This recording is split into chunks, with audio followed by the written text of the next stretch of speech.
Imagine a weapon that can destroy nations without a single bullet being fired. No wars, no visible bullets, just the silent infiltration of values that is leading to societal decay over decades. So, this notion, first articulated by great historical thinkers like Sultan Salahuddin Ayyubi, resonates even today. See, pornography has emerged as global issue, reckoning havoc on societies, affecting relationships, and influencing the young generation worldwide. Recently, world leaders like Vladimir Putin, Donald Trump, and Xi Jinping have taken bold stance against this issue, which is signaling the need for urgent global action against pornography. So today, in this session, let's dive into this silent war that and its impacts, and how nations are responding to it. So guys, before we get into the video, in case if you're looking for any civil service mentorship program or classes, you can see the details in the description which is given. So let's get started.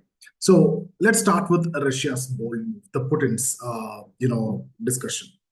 So Vladimir Putin, on one of the first global leader, if you see, to address this issue openly, publicly, described pornography as a grave societal problem. He emphasized its detrimental effects, such as objectifying women, eroding moral values, and disrupting societal harmony. Russia acknowledged the influence of mobile phones and the internet as in normalizing such content, which impacts younger generations significantly. And Putin argues for finding an alternative to this widespread consumption pattern, stressing that it is neither good for individual nor humanity as a whole. Let's talk about now Trump. See, in the US also, the upcoming US President Donald Trump plans to combat pornography as part of his broader project 2025.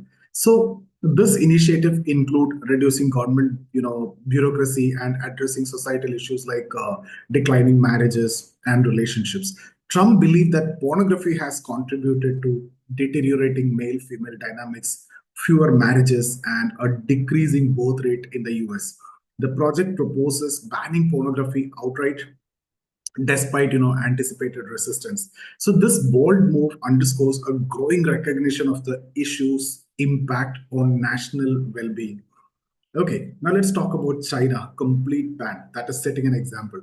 China has gone a step further, in fact, implementing a total ban on pornography, including restricting, VPNs that could bypass such regulations.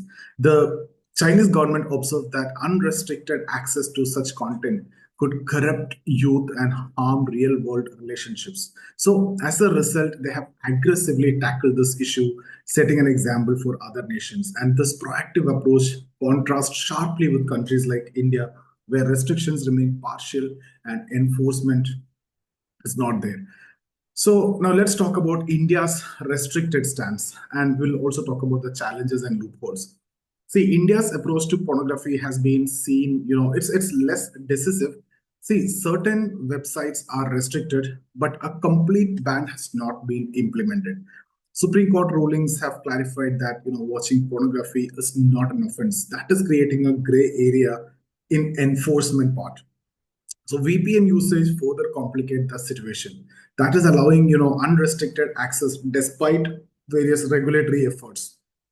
Consequently, India lags behind countries like China and Israel in addressing this pressing issue. Now, let's talk about Israel's unique approach. See, Israel offers an intriguing middle ground.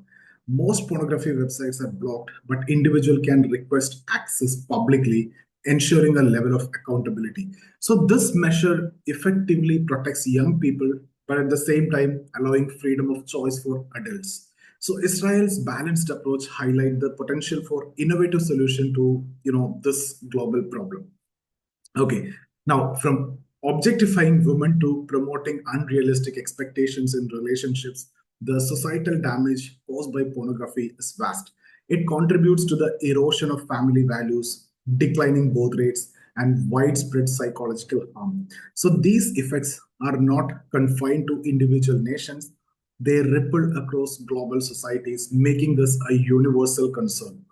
Now, global leaders increasingly recognize the need to address this issue head on, whether through comprehensive bans like China or balanced measures like Israel, or bold initiatives like Trump's Project 2025, nations must act decisively.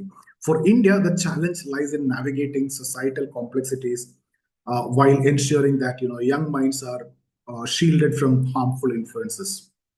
So the fight against pornography is more than a political or cultural battle. It's a fight for the future of humanity. Leaders like Putin, Trump, Jinping are signaling a growing awareness of this global problem.